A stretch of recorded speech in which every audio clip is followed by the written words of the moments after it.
Un saludo a todos, queridos estudiantes. Me presento, soy el doctor Juan Brian Burke, docente de la materia de periodoncia 1 y jefe de cátedra también de la materia de periodoncia 1. Es un gusto dirigirme a ustedes por primera vez en las clases que tenemos, en las clases teóricas, y en esta oportunidad vamos a comenzar hablando de un tema muy importante, considero yo, dentro de las actualizaciones que tiene la materia de periodoncia, ¿no? Es el tercer tema que corresponde a la primera unidad y este tema lo vamos a dividir en dos partes. La primera parte la llevamos el día de hoy y la siguiente, la clase se va a subir el próximo lunes. ¿Listo? Entonces, el tema que corresponde es el tema de tejidos periimplantarios sanos. Este tema es un tema que requiere previa introducción, tal vez no conocen muchos de ustedes acerca de lo que es la implantología oral, por lo tanto vamos a introducir un poquito el tema, voy a explicarles en qué consiste la periodoncia relacionada más que todo con la implantología y cómo ha ido evolucionando esta. ¿Listo? Entonces, comenzamos. Vamos a hablar un poquito acerca de la historia, ¿no? Nosotros sabemos que todas las civilizaciones, las culturas que han existido previamente, han desarrollado diferentes sistemas para devolver las piezas dentales a los pacientes, a las personas, ¿no? Entonces, yendo un poco a la historia, vemos que en la época antigua existían lo que era una civilización, la etrusca, la cual en el siglo IV antes de Cristo ya estaba empezando a tratar de devolver esas piezas dentales, ¿no? Y en la imagen se ve lo que es el primer puente, ¿no? Se llama el primer puente etrusco. Como ustedes ven, aquí tengo la pieza ausente y todas las piezas naturales estaban ferulizadas en sí por una lámina de oro, ¿no? Entonces, se ferulizaban estas láminas en las piezas pilares, llamémoslo así, y se colocaban piezas postizas artificiales, los pónticos, ¿no? Es el primer puente, ¿no? El puente etrusco. En el año 700 antes de Cristo, lo mismo, ¿no? Vemos acá otra imagen en la cual nos muestra un puente dental. En este caso fue desarrollado este puente por la cultura egipcia.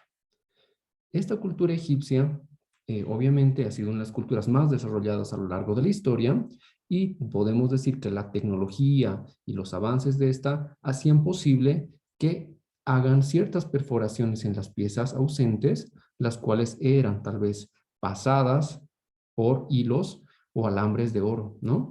Entonces, lo mismo que el anterior caso, se ferulizaban, se unían, llamémoslo así, estos hilos de oro en las piezas pilares y las piezas postizas eran reemplazadas de esa manera, ¿no? En la historia, avanzando un poquito, en la Edad Media, lo mismo, ¿no? La Edad Media corresponde a la época del 476 hasta el 1640, ¿no? En esta época, la odontología era practicada principalmente por los barberos, ¿no? Es decir, las personas que iban a hacerse tal vez un corte de cabello, también podían acudir a estos lugares para que los barberos, en este caso, actúen o oficien como odontólogos, ¿no? Lo que más adelante se convirtió en odontología, ¿no? Entonces, los cirujanos barberos sustituían dientes perdidos por otros dientes naturales, ¿no? Entonces, aquí está la imagen de esa época, de la época media, en la cual nos muestra tal vez la representación de estos barberos que también hacían ese tipo de trabajo, ¿no? Seguimos avanzando a lo largo de la historia y vamos a la época moderna, el año 1640 hasta el año 1871. En esta época fue muy notablemente destacado un personaje llamado Maggiolo, el cual en el año 1809 colocó los primeros implantes dentales, ¿no? Entonces este dato es sumamente importante.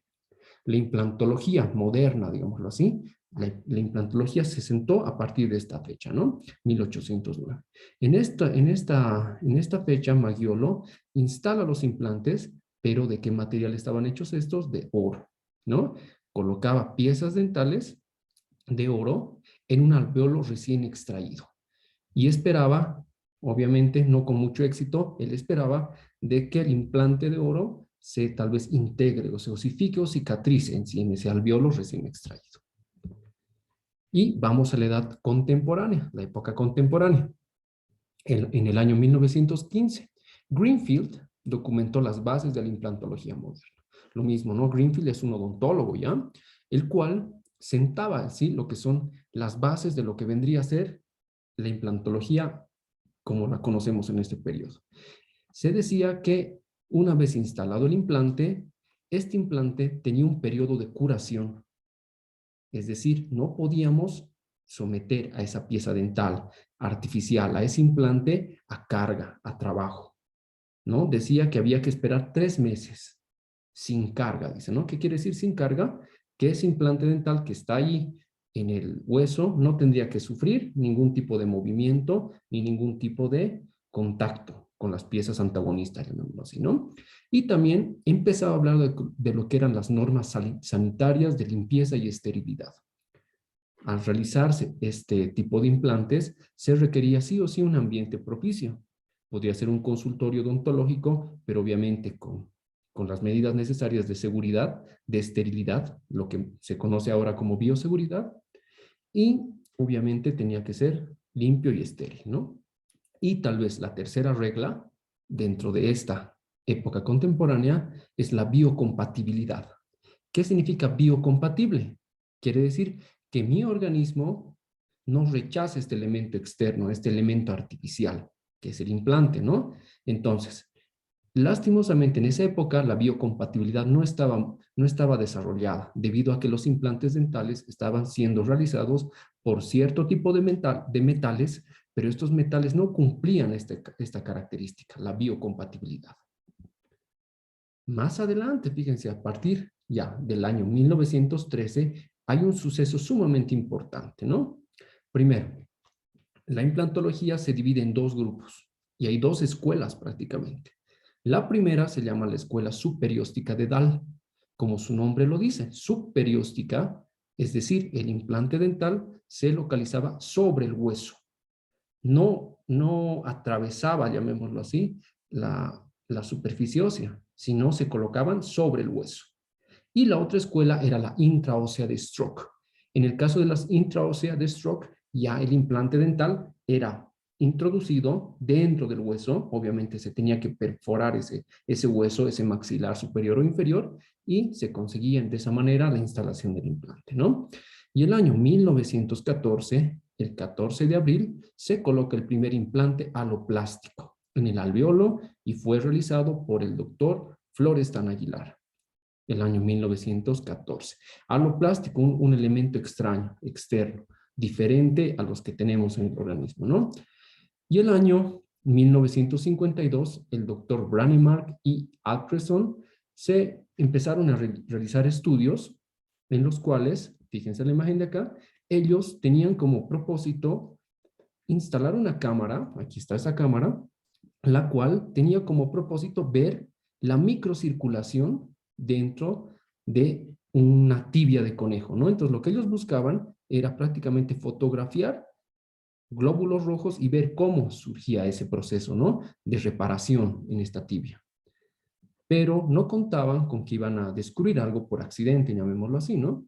Ya que esta cámara y estos tornillos, los cuales sostenían esta cámara, eran de titanio. El titanio se considera un material sumamente biocompatible, ya que llegado un momento, cuando este tornillo, esta cámara cicatrizaron, quisieron retirar la cámara y lastimosamente no lo pudieron realizar, ¿no? Entonces ahí surgió el fenómeno. Ellos empezaron a investigar e indagar por qué el titanio o por qué esta cámara no podía ser retirada. Y posteriormente a eso empezaron a surgir nuevos estudios, ¿no? El año 1965 se inició su uso clínico y en el año 1971 se comenzó a comercializar los implantes dentales, ¿no? Entonces, aquí está, ¿no? Vemos acá un maxilar inferior, el cual pertenece a la cultura maya. Fue retratado este maxilar inferior el año 1933, fotográficamente, y se ven tres incisivos, los cuales fueron implantados con valvas de concha. Es decir, eran dientes que estaban siendo tallados en las conchas de los moluscos, de los crustáceos, tallaron esas conchitas y les dieron forma de diente.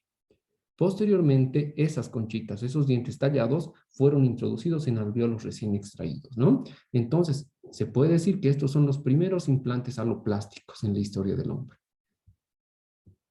realizados por la cultura maya.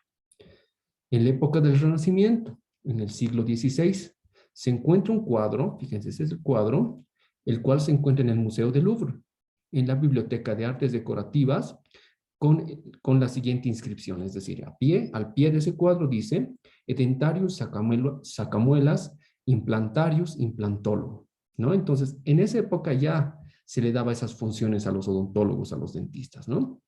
Y más adelante, Pierre Fauchard habla de los tratados de los reimplantes de piezas avulsionadas y el trasplante de piezas en animales a hombres, ¿no? Entonces, Pierre Fauchard, ustedes saben, notable doctor, el cual podemos decir que es el padre, en muchos casos, de la odontología, el cual hablaba ya de que podíamos tal vez trasplantar piezas de animales, es decir, dientes de animales, a hombres, ¿no?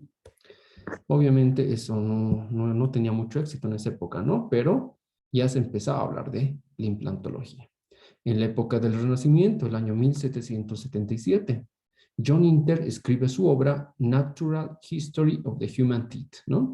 En esta obra, en este libro, se relatan numerosas experiencias de trasplantes sobre animales, ¿no? Y se volvió célebre por realizar un trasplante de un diente humano mantenido con vitalidad pulpar en la cresta de un gallo, ¿no? Entonces, una pieza dentaria que la extrajeron, le colocaron en la cresta de un gallito y se vio que esa pieza dental no perdía la vitalidad, ¿no? Entonces, un acontecimiento interesante para la época, ¿no? Yendo a la época más actual, lo que veníamos hablando hace rato, ¿no? Había dos tipos de escuelas, les decía, ¿no? Esta es la subperióstica, ¿no? ¿A qué se refiere con subperióstica? Que está sobre el hueso, ¿no? Entonces, fíjense acá, aquí tenemos esta red, llamémoslo así, la cual estaba realizada con ciertas aleaciones de metales, ¿no? Obviamente, para poder instalarse esto, primeramente se tenía que hacer una cirugía, ¿no? Se tenía que cortar la encía y una vez de que estaba la encía completamente separada o cortada, se procedía a levantar un colgajo, ¿no? Lo cual hacía que se vea prácticamente lo que es la cresta y el hueso, ¿no? Sumamente doloroso, obviamente, ¿no? El posoperatorio. Una vez de que ya estaba todo, todo levantado ese colgajo, se procedía a tomar impresiones en ese hueso vivo y sobre ese hueso vivo que se hacía, se mandaba al protecista y el protecista me confeccionaba esto, ¿no? Y obviamente se fijaban, esta estructura se fijaba con tornillos, ¿no?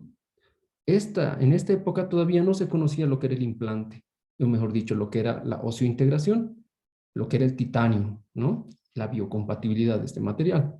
Por lo tanto, esta escuela fracasó con el tiempo. Era muy riesgoso, muy peligroso y peor todavía, al ser muy invasivo, al no realizarse en ciertos espacios, llamémoslo así, con bioseguridad, se tenía muchas veces fracaso, ¿no? A la larga, esa escuela fracasó.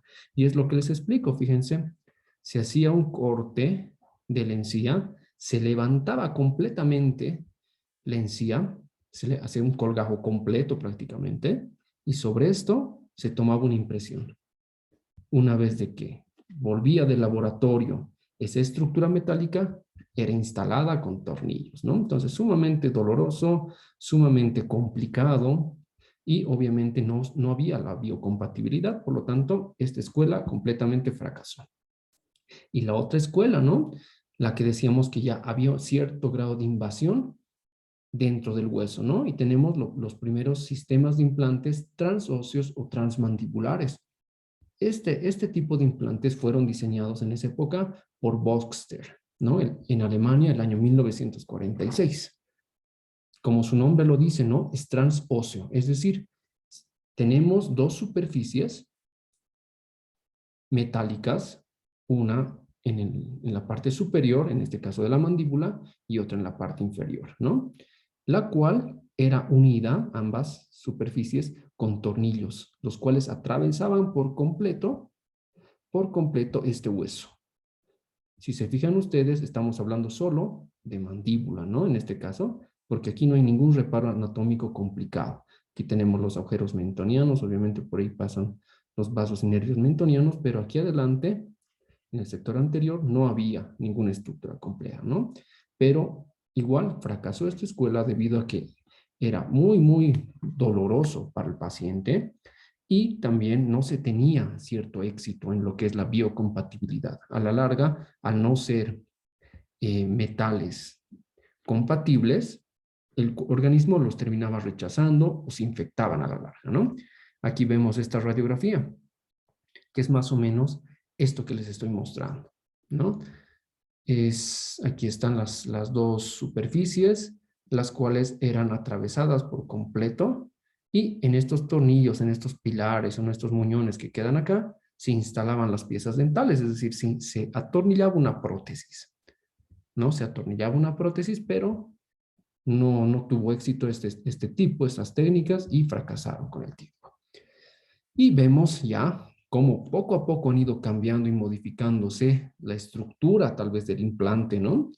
Vemos estos sistemas de implantes endóseos, los cuales ya tenían la forma de una lámina, era como una lámina, la cual era perforada, tenía perforaciones, y fueron ideados por Lincoln el año 1967, ¿no? Entonces, igual era sumamente complejo de realizar esta instalación, ya que primero se requería que posterior a la apertura del colgajo se hacía un corte prácticamente en el hueso, con una fresa se cortaba y con un pequeño martillo se golpeaba y se iba introduciendo poco a poco esta lámina, ¿no?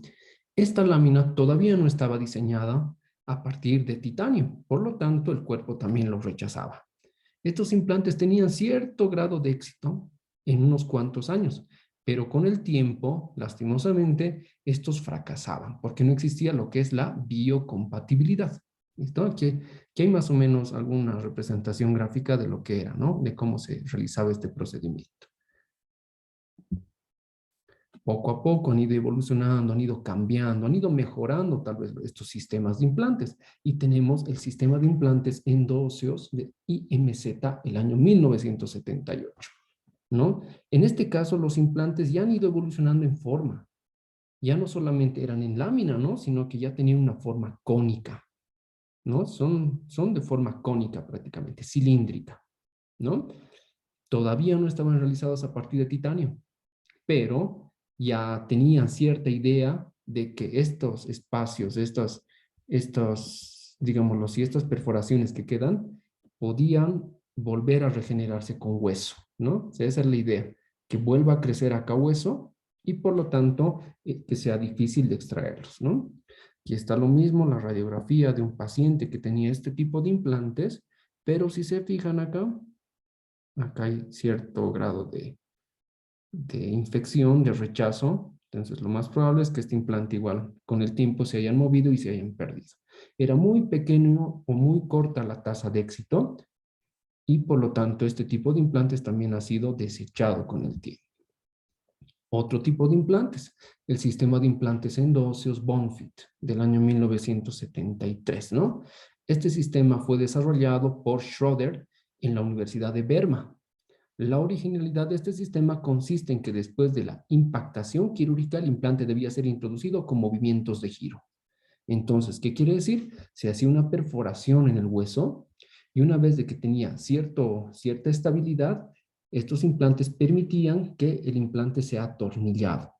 Prácticamente tenían unas roscas, ¿no? Las cuales se iban introduciendo con fuerza, ¿no? Obviamente se obtenía cierta estabilidad, pero, como les digo, todavía no estaba desarrollado el titanio o no se conocía acerca del titanio, ¿no? Por lo tanto, lo mismo, un tiempo estaban muy bien estos implantes en boca, pero con el tiempo se terminaban perdiendo.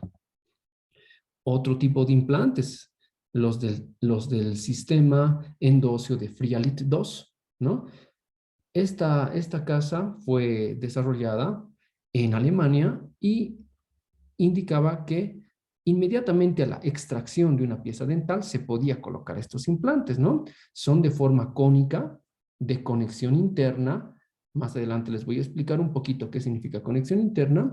Implantes de impactación, ¿no? Lo mismo, se tenían que introducir con cierta fuerza, ¿no? Lo que se buscaba era que una vez de que tenía el lecho, la cavidad preparada, yo procedía a colocar el implante y tenía que ser introducido con fuerza, ¿no? Poseían una superficie tratada con plasma spray o hidroxiapatita, ¿no? Entonces, a partir de este sistema, ya han sido desarrollados algunos elementos que tal vez ayudaban un poquito mejor a la aceptación de este elemento extraño por el organismo, ¿no? La hidroxiapatita, por ejemplo, ¿no? O ese plasma, ¿no? Y ya venía por diámetros. A partir de este sistema, ya podíamos tener implantes para reemplazar incisivos, premolares o molares, ¿no? Dependían mucho de el diámetro, ¿no? Mientras más grande sea el diámetro, por ejemplo, este es 6,5, era para reemplazar una pieza más grande, es decir, un molar, por ejemplo, ¿no? Y lo mismo, ya podíamos tener ciertas longitudes, ciertos altos implantes, ¿no? Teníamos implantes de 10, de 11 y de 13, ¿no? Entonces, a partir de esta época ya se han introducido ciertas cosas que con el tiempo se han ido tal vez manteniendo. Hay cosas que se han rechazado, pero hay muchas cosas que sí han tenido buena aceptación y tenían criterio para ser aplicadas, ¿no? Por lo tanto, los sistemas de implantes a partir de esa fecha han ido mejorando, ¿no? Y tenemos otro sistema de implantes, el sistema de implantes endóseos, Corbent. Este sistema de implantes más o menos fue usado entre los años 1982 hasta el año 1986. Aquí tenemos más o menos cómo eran estos sistemas de implantes y ha sido desarrollado por Nisnik, ¿no? Y presentado y comercializado por la Dentsply. Presentaba 5 modelos de implantes de titanio recubiertos con hidroxiapatita, ¿no? Entonces, ya obviamente ya se conocía un poquito más de lo que era el titanio, ¿no? Pero sabemos que ha habido un hecho sumamente importante, ¿no? Ese descubrimiento que hizo Brånemark con esa tibia que les explicaba, ¿no? Del conejito, en lo cual no podían extraerlo. ¿Por qué era esto? Porque ya había cierto grado de biocompatibilidad de cicatrización, ¿no? Entonces, a partir de esa fecha es que ya han empezado a usar lo que son estos sistemas de implantes, que si se fijan ya son de titanio, ¿no? Entonces había menos riesgo de rechazo, mayor compatibilidad, mayor biocompatibilidad, ¿no? Y eran recubiertos con hidroxiapatita, lo cual favorecía también un poquito a que el implante se estabilice y tal vez tenga mejor pronóstico con el tiempo, ¿no? Más sistemas de implantes que han ido cambiando, ¿no? El sistema de implantes endóseos en espiral diseñados por Formigny y Chercheve, ¿no? Entonces, lo mismo, fíjense, son sistemas de implantes, los cuales en este caso tienen roscas, las cuales sí son unas roscas un poco prominentes, pero servían tal vez para tener mayor estabilidad y introducirse tal vez con mayor precisión y que tenga este implante mayor estabilidad, ¿no? Fíjense qué características tiene el implante. Aquí una fotito un poco más con mayor zoom. Y acá tenemos este casito, ¿no? Fíjense esta pieza dental, la cual ha sido reemplazada posteriormente. Obviamente se ha extraído la pieza y en ese lecho, todavía vivo, se ha introducido un implante de mayor, digámoslo así, de mayor longitud que la raíz que tenía y de mayor diámetro, ¿no? Lo cual ha sido introducido. Y se tenía cierto grado de aceptación, llamémoslo así. Pero sabemos que el cambio más radical, llamémoslo así, dentro de la implantología moderna ha sido producida por este señor, ¿no? Les decía, él es el doctor Brånemark. El doctor Brånemark ha fallecido hace aproximadamente unos 6 años y este doctor, que es médico, no es odontólogo, ha sido tal vez el que ha sentado o ha descubierto el hecho más importante dentro de la implantología, que es la oseointegración. Ese descubrimiento casual de la biocompatibilidad que tiene el titanio, ¿no? Entonces, actualmente es el sistema de referencia. La gama de implantes comprende 4 modelos en diámetros de 3,75, 4 y 5 milímetros de hexágono externo, ¿no? Entonces, a partir de ese descubrimiento, este doctor ha diseñado su implante, ¿no? Ha creado su implante. Obviamente, este implante está hecho completamente de titanio y conserva algunas características de otras casas dentales o de otros profesionales que han tal vez trabajado en esto. Por ejemplo, vemos las roscas, que en muchos casos hemos visto que ha sido diseñada por muchos odontólogos, eso del sistema de rosca en espiral. También vemos tal vez esa conexión, ¿no? Esta es la conexión que les llamaba hace rato, decía conexión externa o conexión interna. Esta es una conexión externa. ¿A qué se refiere con conexión externa? Que aquí tengo como una estructura hexagonal, la cual sale del implante. Y a esta estructura hexagonal es que posteriormente va a ir atornillada una corona dental, ¿no? Entonces, esta estructura es sumamente importante. Aquí es donde se atornilla la corona, ¿no? Y vemos que igual trabajaba con diferentes diámetros, ¿no? Les decía, 3,75, 4 y 5. El 3,75 era para incisivos, el 4 tal vez para premolares y un 5 era para molares, ¿no? El diámetro. Y aquí está, ¿no? Entonces, hablaremos un poquito de la osseointegración. Les decía que Brånemark, el año 1969, o unos años antes más, sobre todo, descubre lo que es la osseointegración, ¿no? Pero se dedica un tiempo, un periodo de tiempo a desarrollar estos estudios, a saber qué está ocurriendo, a hacer más investigación, ¿no? Por lo tanto, en el año 1969 habla de que la osseointegración es una conexión funcional y estructural directa entre hueso sano y la superficie de un implante, ¿no? Entonces, ya estamos hablando de que hay una conexión funcional, llamémoslo así, una biocompatibilidad, ¿no? La cual está hecha entre hueso sano y la superficie de un implante. La superficie de un implante, sabemos, en este caso, a partir de esta fecha, hecha de titanio, ¿no? Y habla de carga. ¿A qué nos referíamos con carga? Les decía, a que este implante dental ya puede sufrir cierto grado de fuerza, ¿no? Entonces, cuando ya este implante ya está en maxilar o superior o inferior y puede recibir carga, decimos que ya está óseo integrado, ¿no? El año 1982 habla de una conexión directa, estructural y funcional entre el hueso vivo y ordenado y la superficie del implante, sometido a cargas funcionales y duradero en el tiempo, ¿no? Entonces, este concepto de osseointegración del año 1969 al año 1982 ha sufrido algunos cambios, ¿no? Prácticamente habla de lo mismo, utiliza otra terminología, eso sí, pero ya agrega un punto, ¿no? Aparte de que esté sometido a carga ese implante dental, debe ser duradero en el tiempo. Es decir, que tiene que haber cierto periodo de tiempo para yo decir que ese implante ha tenido éxito, que está integrado, que está cicatrizado, ¿no? Que está osseointegrado. Y el año 1991, los doctores Saar y Albrechtsson cambian un poquito el concepto de osseointegración, ¿no? Sigue teniendo los fundamentos, pero hay unos cambios, ¿no? Dice, proceso en el que se obtiene y mantiene la fijación rígida, clínicamente asintomática de materiales aloplásticos durante la carga funcional, ¿no? Aquí no solamente me está hablando entonces de titanio, me está hablando de otros materiales aloplásticos.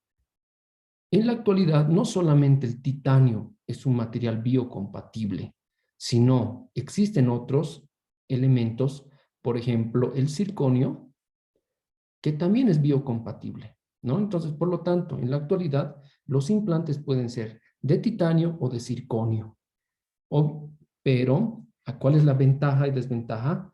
Que el circonio es muchísimo más caro que un titanio, ¿no? Por lo tanto, normalmente y comúnmente encontramos implantes de titanio, ¿no?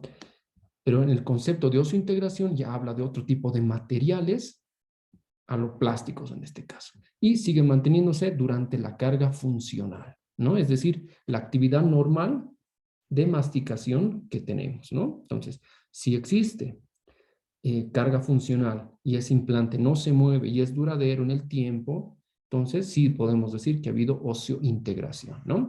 Y el último cambio, el año 1995, Schroeder y colaboradores ya hablan que la osseointegración es una anquilosis funcional. Entonces, vamos a lo que es en la actualidad la implantología. No hemos hecho una pequeña reseña histórica para que ustedes entiendan qué es un implante dental, de dónde ha venido, cuánto tiempo ha pasado tal vez en estudios para que nosotros nos encontremos en esta época, ¿no? En la cual obviamente la implantología se ha desarrollado de gran manera, ¿no?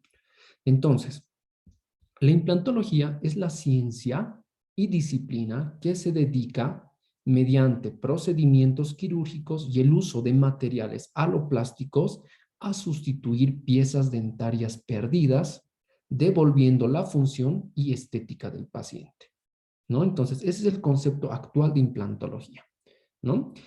Si ustedes se dan cuenta, la implantología tal vez es la ciencia dentro de la odontología que está más apegada a la parte periodontal, ¿no? Nosotros para instalar un implante dental tenemos que sí o sí interactuar o tal vez invadir el tejido periodontal, ¿no? Hablamos en este caso de la encía y del hueso, ¿no? Es por eso que este tema de implantología lo llevamos en periodoncia. La periodoncia y la implantología son dos materias dentro de la odontología que se relacionan de manera muy íntima. Tal vez la implantología y la periodoncia son las que tienen mayor contacto dentro de todas las especialidades, ¿listo? Entonces, ese es el concepto actual de implantología. ¿Y qué son los implantes dentales? Entonces, el implante dental es un producto sanitario destinado al hacer el sustituto artificial de la raíz de un diente perdido. Habitualmente tiene forma roscada y está fabricado con materiales biocompatibles que no producen reacción, rechazo y permiten la unión al hueso, ¿no? Entonces, ese es el concepto actual de lo que es un implante dental. Y el implante dental tiene ciertas partes, ¿no? Aquí vemos un implante dental con las características que mencionábamos. Normalmente tiene forma cónica, cilíndrica o tal vez un mix entre ambas, según la casa dental o según la empresa que lo fabrique o diseñe. Y tiene roscas. En la actualidad los implantes dentales tienen roscas. Están hechos de titanio y tienen las siguientes partes. Al igual que una raíz dental natural, el implante dental tiene un ápice. Es la parte más externa o distal, llamémoslo así, ¿no? Tiene un cuerpo, tiene lo que se llama módulo de la cresta, que es esta parte de acá, que es hasta donde debe sumergirse el implante cuando estamos hablando de un implante hexágono externo o conexión externa, ¿no? Entonces, hasta aquí debe ser introducido dentro del hueso este tipo de implante. Y sobresale o salta este hexágono. Y les decía hace rato que a este hexágono es donde debe asentar lo que es el pilar protético y la corona, ¿no? Vemos acá. Aquí estamos con el mismo implante dental. Fíjense. Pero acá dentro el implante dental tiene un tornillo, un pasador. Por aquí ingresa el tornillo y este tornillo me sirve para fijar lo que es el pilar. Aquí está el pilar. Y sobre este pilar se reconstruye una corona dental. Puede estar realizada de diferentes materiales, en algunos casos coronas acrílicas, coronas cerámicas, que es lo más ideal, ¿no? Que sean coronas cerámicas. Pero esto es lo que ocurre, ¿no? Esas son las partes del implante dental. Si hablamos de materiales, los implantes a lo largo de la historia han sido creados de diferentes materiales y aleaciones, decíamos, ¿no? En muchos casos, o al principio, se hacían de cromo cobalto molibdeno, posteriormente de cromo cobalto, y en la actualidad son de titanio o circonio, ¿no? El titanio es el que, como les decía, el material que está más presente en los implantes dentales, ¿no? Es el que se utiliza mucho en mayor cantidad que el circonio. Y según la forma, igual, hemos visto que habían implantes planos, ¿no? Esos implantes planos eran esas laminitas que veíamos, ¿no? Que obviamente no han tenido éxito. Tenemos los implantes de forma cilíndrica, los implantes de forma cónica y o una mezcla. entre ambas formas, ¿no? Lo que está con amarillo es lo que en la actualidad se está usando, ¿no? Según la posición, teníamos lo que eran los implantes supraóseos y los intraóseos. Lo mismo en la actualidad, los que utilizamos son los intraóseos, ¿no? Porque nosotros tenemos que hacer un lecho, una perforación en el hueso, y a esa perforación es donde va atornillado un implante dental. Por eso es intraóseo, dentro del hueso. Y según la superficie, tenemos lo que son los de superficie maquinada y los de superficie tratada.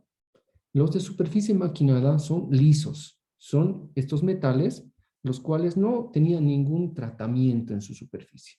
En la actualidad sabemos de que el titanio, para tener mejor, tal vez, integración, mejor biocompatibilidad, se hacen ciertos tratamientos en este titanio. Es decir, se le puede agregar ciertas sustancias para que se produzca en algún caso porosidades donde obviamente se aumente la superficie de ese implante, o en otros casos, por ejemplo, la hidroxiapatita, que igual habíamos mencionado anteriormente, ¿no?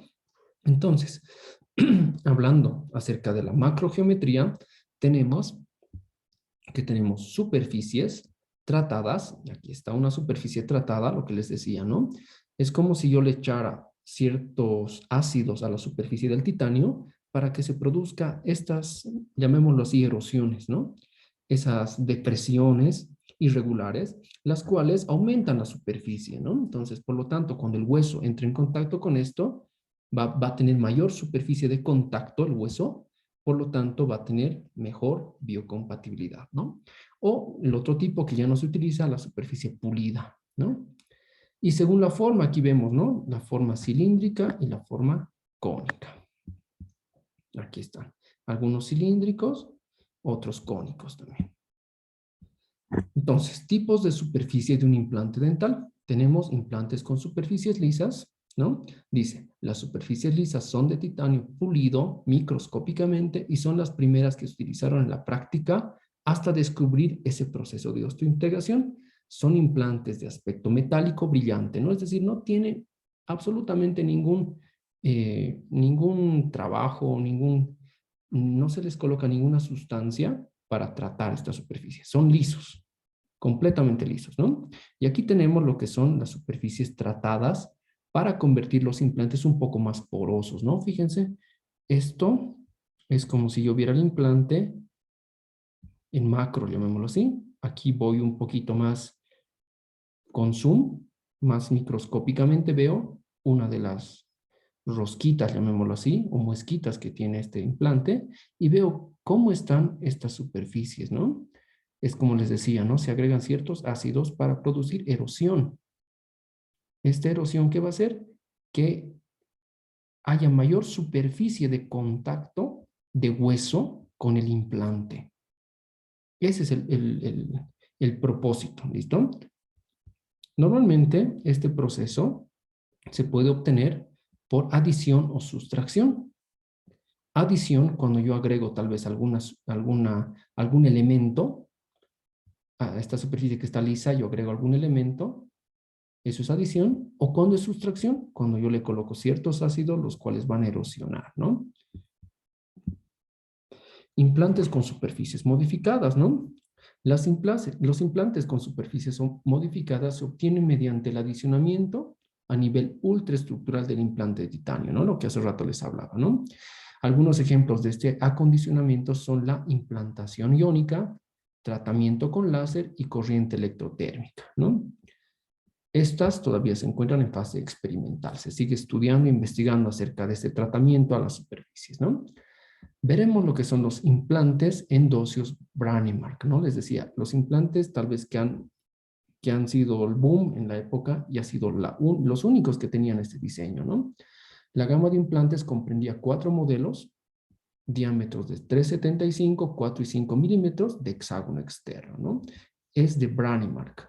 Como les decía, Brånemark ha patentado su sistema de implantes.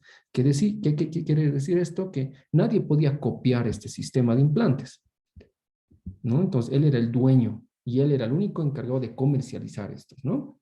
Aquí está como les decía, ¿no? Los diferentes tamaños 3,75, 4 y 5, ¿no? Esto es el diámetro. Para reemplazar piezas muy angostas, por ejemplo, un incisivo inferior, podríamos utilizar este.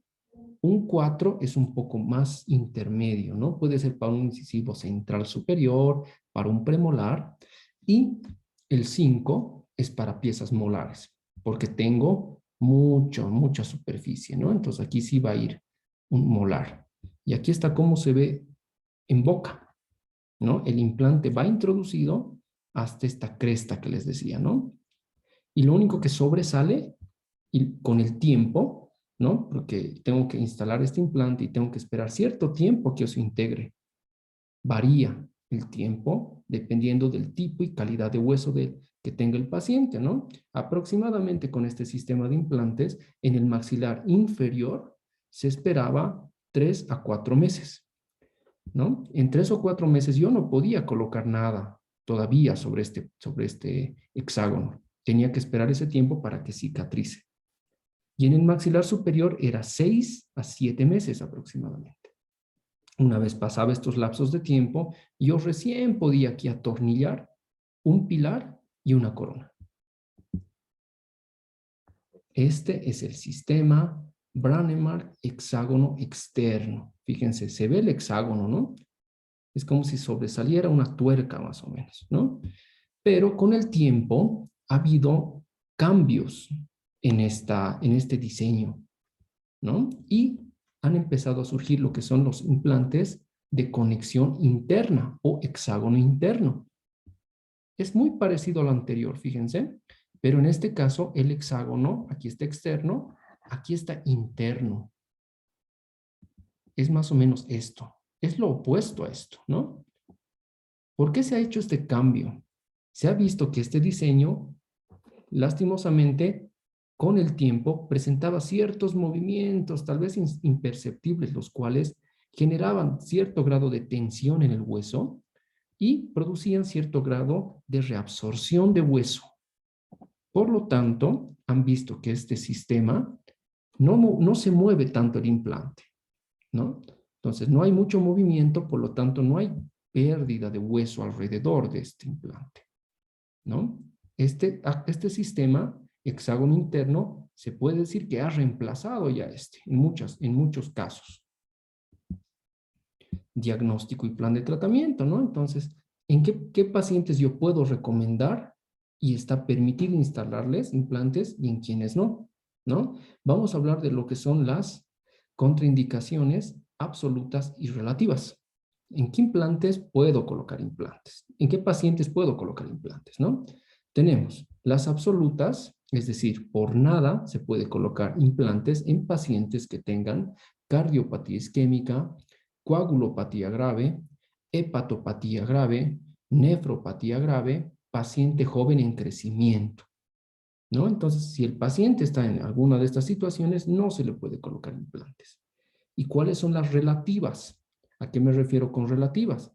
Que depende de la situación y depende del paciente para poder colocar o no, ¿no? Por ejemplo, la edad. La edad no es una edad avanzada, no es una contraindicación. Hay personas adultas mayores, que pueden colocarse implantes, ¿no? Depende de otros factores, obviamente, ¿no? De su calidad de vida, de su sistema general, cómo se encuentran de salud, etcétera, etcétera, ¿no? Relativas, diabetes. ¿Qué quiere decir? Que si mi paciente está controlado, si tiene diabetes, pero es un paciente que tiene control de su diabetes, sí se le puede colocar. Relativa, terapia radioactiva. Es decir, hay algunos pacientes que tienen cáncer y estos pacientes reciben esta terapia radioactiva, pero obviamente con supervisión del médico, su médico de cabecera en este caso, tendríamos que ver si podemos colocar o no todavía implantes. Tabaquismo. Este punto es un poco complicado, ¿no? Se dice que el paciente que va a recibir implantes dentales no debería fumar, o al menos no debería fumar en el lapso de cicatrización de ese implante. Es un poco complicado porque sabemos que los pacientes que fuman les es muy difícil realmente dejar de fumar, ¿no?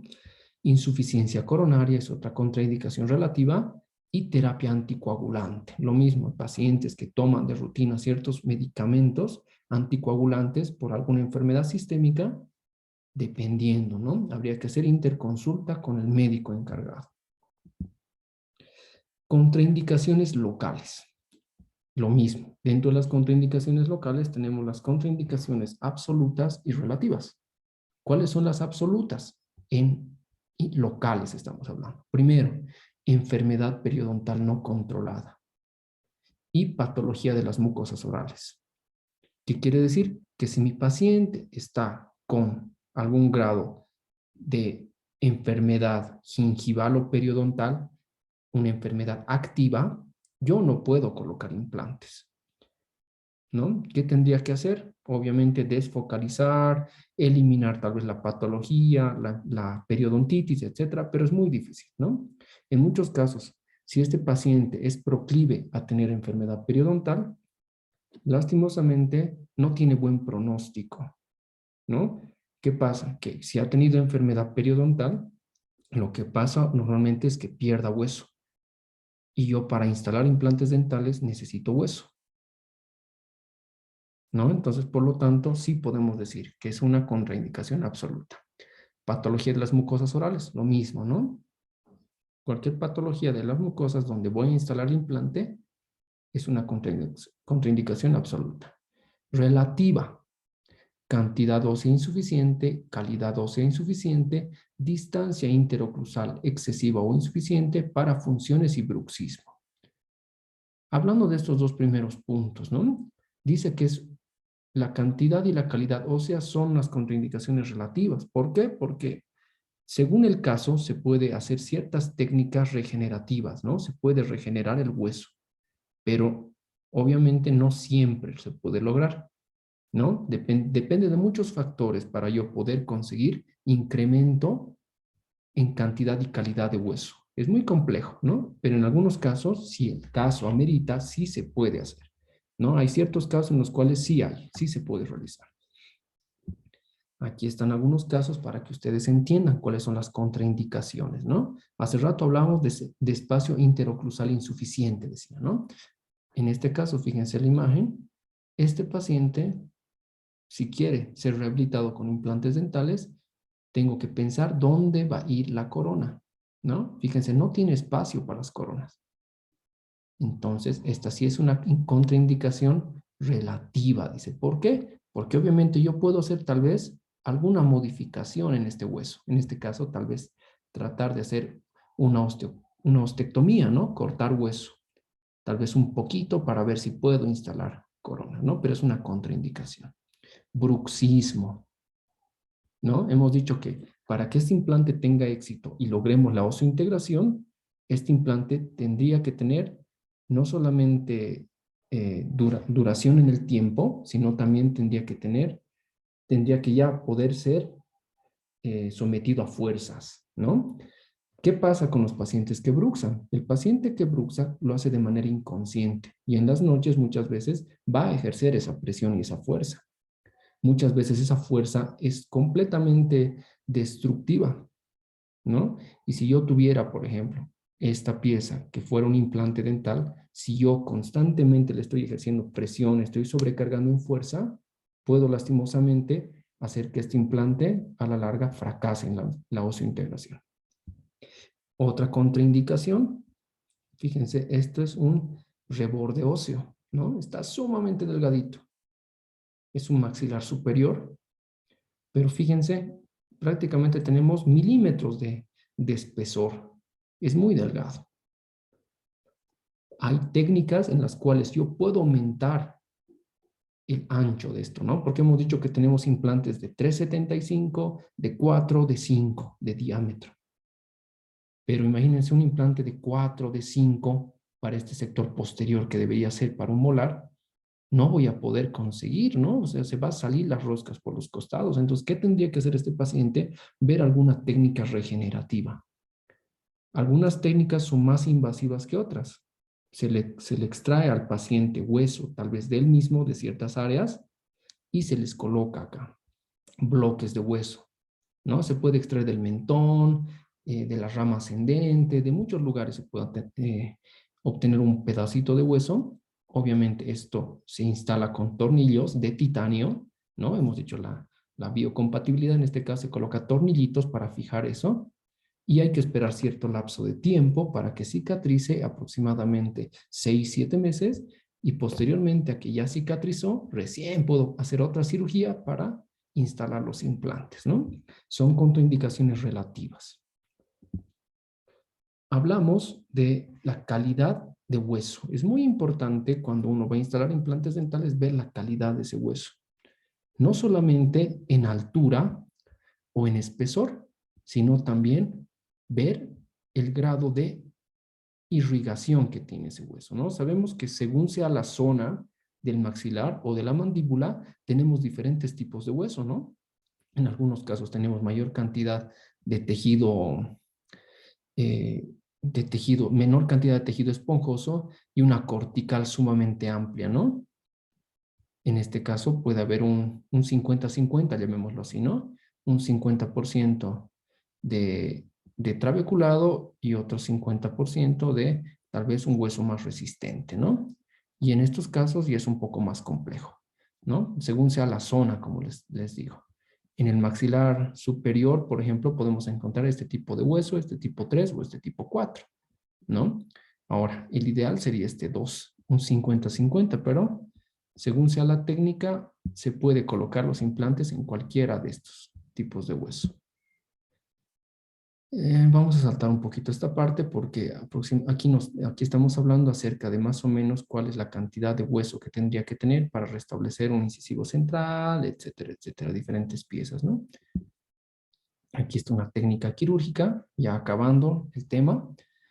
Aquí está, vemos un paciente que tiene restos radiculares, se procede a la cirugía.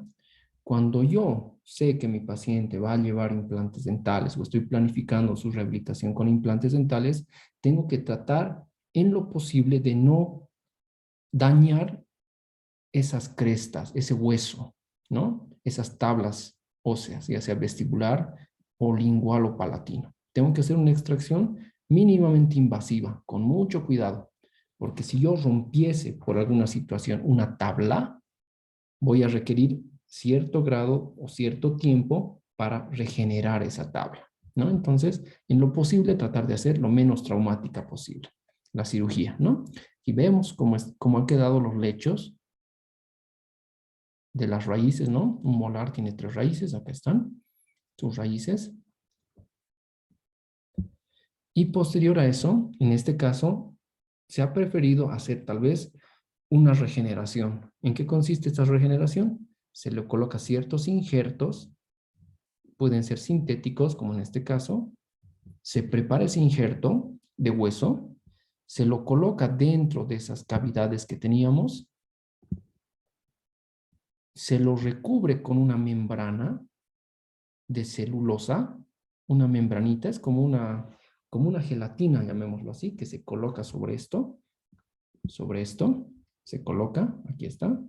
Y una vez que se coloca esa gelatina, yo procedo a cerrar. Tengo que cerrarlo, ¿no? Entonces, cierro esto con sutura. Y espero el tiempo prudente, ¿no? Aproximadamente 6 o más meses, para que este hueso prácticamente se convierta, este hueso sintético se convierta en un hueso propio ya del paciente, ¿no? Aquí está otro caso. Tengo aquí este incisivo que yo voy a reemplazarlo. Tengo dos opciones, ¿no? El momento que yo sé que voy a colocar implantes ahí, en muchos casos se puede colocar el mismo momento de la extracción. Pero para yo decidir esto, si va a ir en el mismo momento o voy a esperar ese lapso de tiempo y regenerar, tengo que ver cómo va la cirugía. Si la cirugía realmente me deja un lecho muy amplio y veo que hay destrucción de paredes óseas, entonces tengo que regenerar, ¿no? Ahí está, por ejemplo. Les decía, hacer la cirugía lo menos traumática posible, ¿no? Es un lecho muy amplio, ¿no? Es muy amplio. Entonces, por lo tanto, se procede y ahí está levantando el colgajito. Hemos hecho 2 cortes, hemos hecho un colgajo y hemos separado prácticamente lo que es la encía del hueso. Y aquí está el hueso, ¿no? Entonces, yo acá no voy a poder colocar de manera directa el implante. Entonces, ¿qué hago? Procedo a hacer una cirugía de, de regeneración ósea, ¿no? Entonces, coloco el implante que les decía, el hueso particulado, el sintético, dentro de esta superficie hasta el fondo, que cubra completamente todo. Y una vez de que ya he colocado todo el hueso, procedo a colocar esa mallita de colágeno, esa membranita de colágeno, ¿no? Entonces la corto según sea el espacio, el diámetro que yo requiero. Una vez con la membranita ya colocada, procedo a cerrar. Aquí está lo que hace rato les decía, ¿no? Ese es el hueso sintético. Sobre este hueso sintético es que va la membrana de colágeno. Ahí está la membrana de colágeno. Y una vez de que ya he colocado la membrana, procedo a suturar. Tengo que esperar cierto tiempo a que esto cicatrice, a que ese hueso se prácticamente regenere y forme un hueso adecuado. Y posterior a eso, se retiran los puntos, ¿no? Todo lo que procede, ¿no? Entonces, hay ciertos lugares en los cuales yo tengo que tener mucho cuidado al momento de colocar implantes.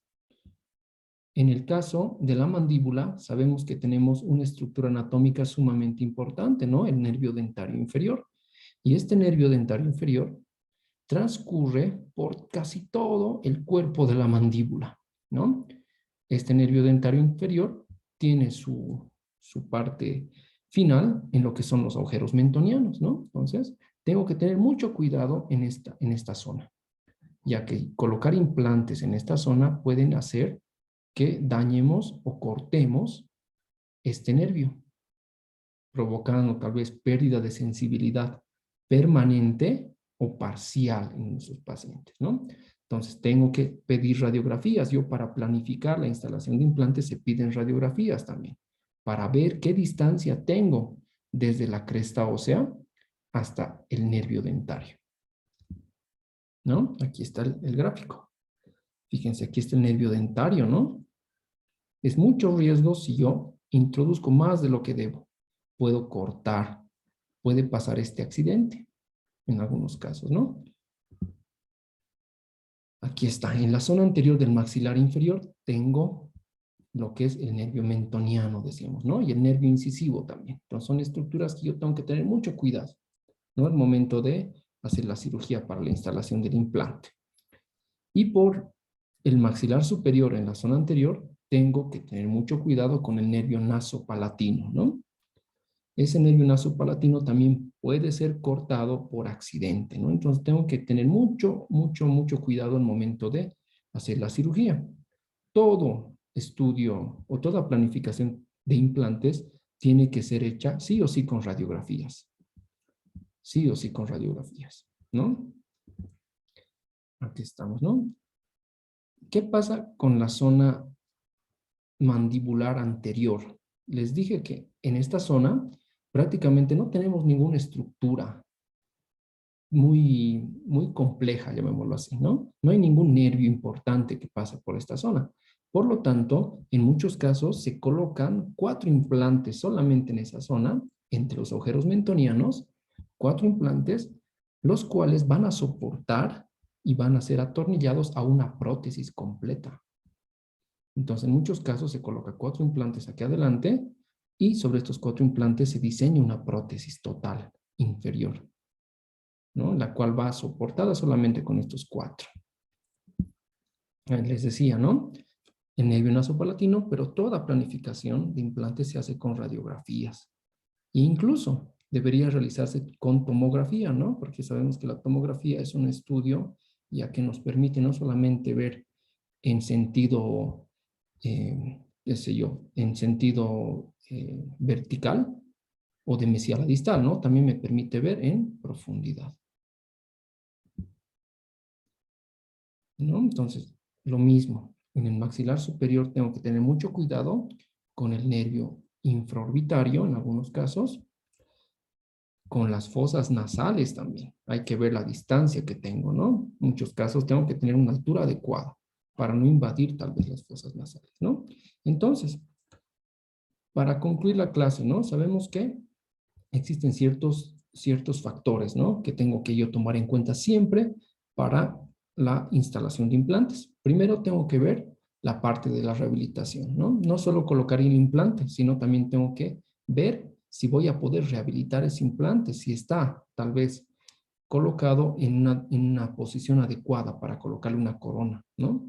La parte estética, sumamente importante. La mayoría de los pacientes vienen a colocarse implantes por la parte estética, ¿no? Sabemos que es mucho más natural, a veces luce mucho más natural un implante dental que una prótesis o fija o removible. Y la estabilidad, ¿no? La estabilidad también es sumamente importante. Tengo que, como les decía, tengo que ver que ese implante no sufra mayor movimiento y por lo tanto sea durable en el tiempo, ¿no? Entonces, esa sería la primera parte de la clase de los tejidos periimplantarios sanos, ¿no? Esta primera parte ha sido más que todo para introducirles a lo que es la implantología, para que ustedes conozcan qué es un implante dental, cuáles son las características, ¿no? Y la siguiente semana les subiré la clase acerca ya de lo que son los tejidos periodontales en relación al implante dental. Que tengan mucho éxito en el estudio, queridos estudiantes. Hasta la próxima oportunidad.